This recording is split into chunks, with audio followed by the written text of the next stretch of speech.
noite, gente. Boa noite. Boa noite, muito obrigado pela presença. Pessoal que veio aqui até os estúdios da Rede Brasil de televisão, apesar dessa noite gelada, mas gelada de doer aqui em São Paulo, né? E é gozado, eu tava olhando o termômetro e o termômetro tá mais alto que ontem.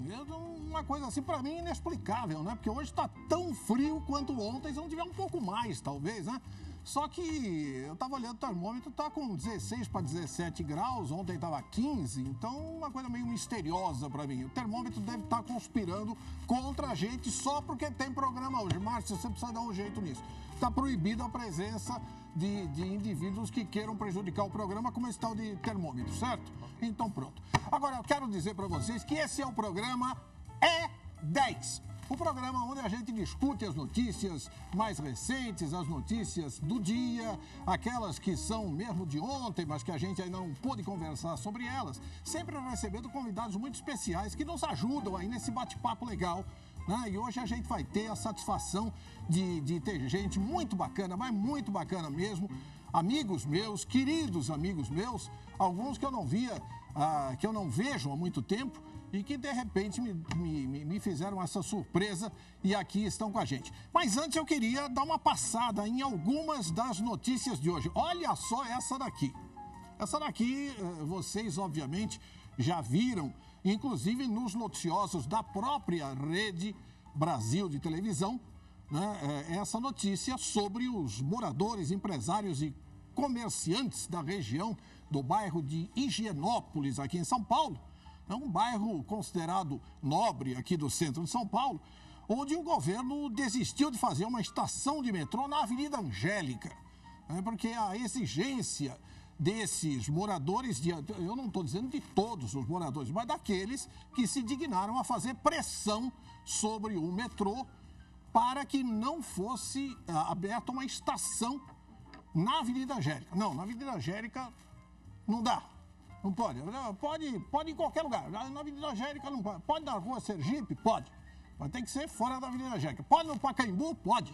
Mas tem que ser fora da Avenida Angélica, né? Então proteja-se a Avenida Angélica. E esse grupo de moradores, com esse movimento, acabou bloqueando aí o final de construção da Estação Angélica da futura linha 6, a linha laranja, né? Tem a ver, né? Um pouquinho, assim, linha laranja. Hã? Pois é. Então, e a nova estação deve ocupar o espaço onde hoje há o supermercado Pão de Açúcar. Sobrou pro Pão de Açúcar, né? Na esquina da Angélica com a Rua Sergipe. Só que parece que agora já não é mais lá, né? Já se deu um jeito para não se prejudicar as pessoas, porque houve, inclusive, declarações de que naquele trecho não seriam bem-vindas as pessoas diferenciadas. Quem são as pessoas diferenciadas? São aquelas que usam o metrô? Porque eu, quando necessário, uso o metrô, meus filhos usam, minha mulher usa, vai ver que eu sou diferenciado e não sabia.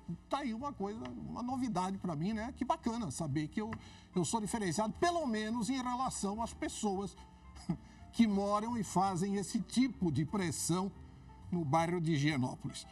Uma outra coisa também que eu queria comentar com vocês é o seguinte: a Xuxa hoje esteve na Câmara Federal, vocês sabiam ou não?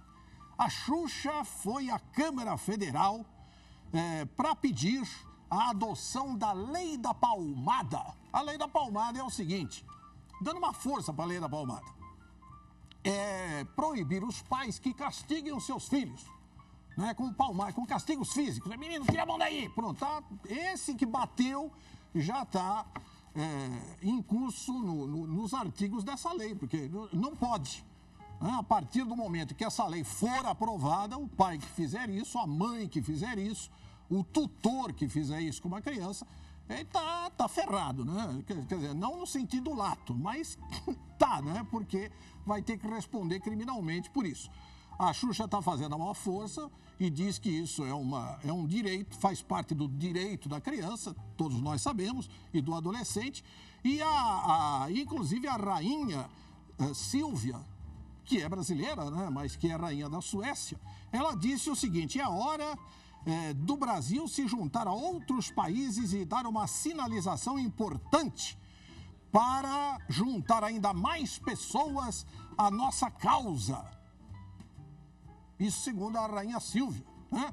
Eu queria saber o seguinte, é claro, com o maior respeito à Sua Majestade, com o maior respeito, mas eu queria saber o seguinte, se eu fosse até o parlamento sueco, entrasse em Estocolmo e dissesse boa tarde, alguém respondia? Até porque eles não saberiam, primeiro, quem sou eu, segundo, que raio de língua é aquela que eu estou falando, né? Seguramente eu falaria com as paredes. Mas esse é um outro papo.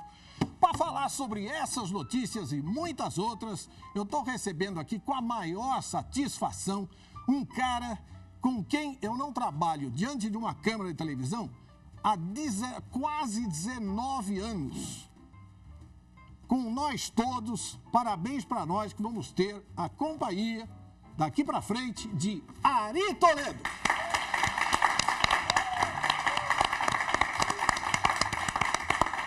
Grande Ari. Tá bom? Tudo bem? Tudo bem, tudo bom.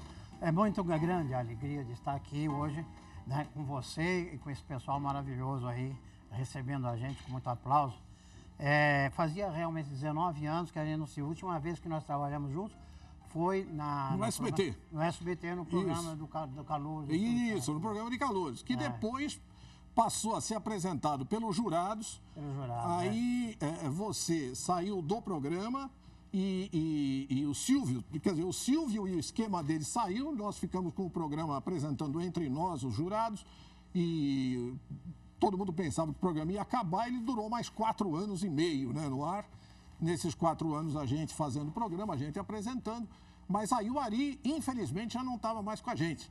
Eles tiraram o Ari porque eles disseram assim, tirando o Ari o programa acaba, mas a gente ainda segurou e... Você vê que ninguém é insubstituível. Para com isso. Mas o Ari é um cara, porque eu tenho um carinho tremendo e a gente já tomou muita média com pão e manteiga, já bateu muito papo, né? Ô Ari, eu queria pegar lá atrás, né, um início assim da tua carreira e você faz parte daquela primeira geração de contestadores que foram para o teatro para gritar contra a ditadura, para gritar contra a falta de direitos, né? A imprensa livre. O Ari fez parte do Grupo Arena, não foi? O Grupo Teatro Arena, na década de 60. Na década de 60, né? Ela se vão 50 anos, né, Ari? 50 anos, Enfrentei o problema... Os cacetetes, né? Fui preso, levei o dedo no nariz. Mas, olha, eu somo tudo isso no lado positivo. Sem dúvida. Eu acho que foi positivo. Tudo valeu, entende?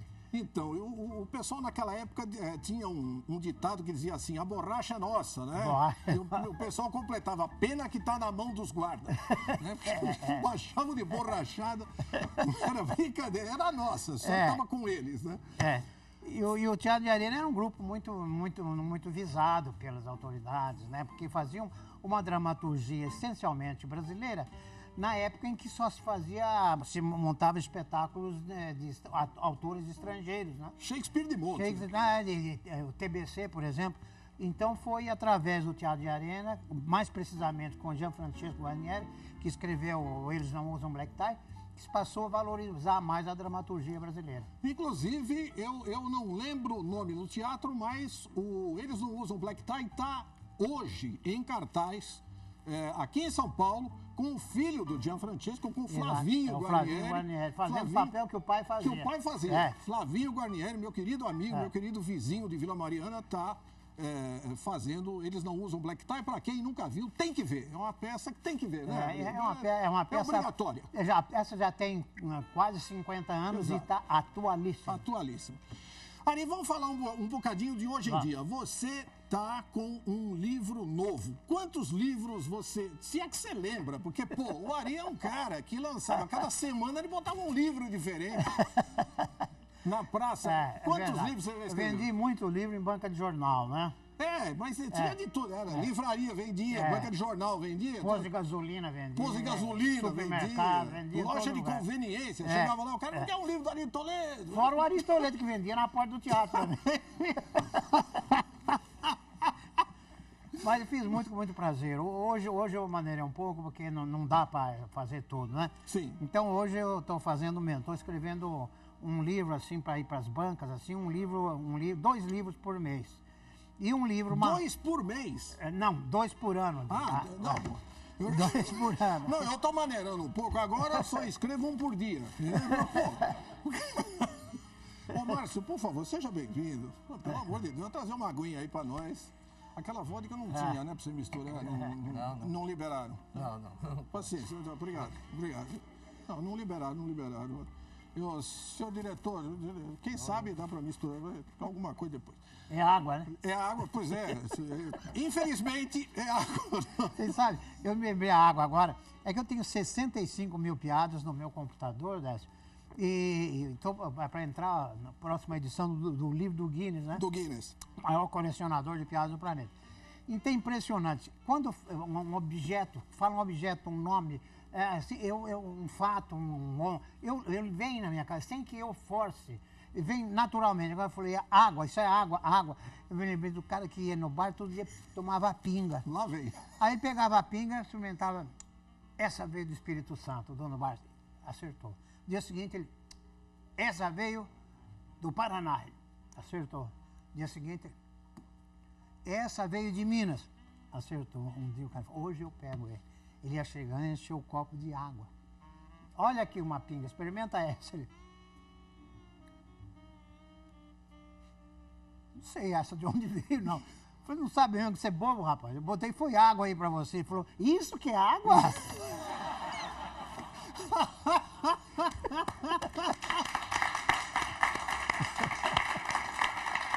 Então, o cara nunca tinha tomado água na água, eu me lembrei da piada. É isso aqui é água. Não, mas é verdade. Nessa época que o Ari falou, sei lá, 92, 91, anos 80, né? O Silvio pedia para as pessoas do auditório darem um tema qualquer.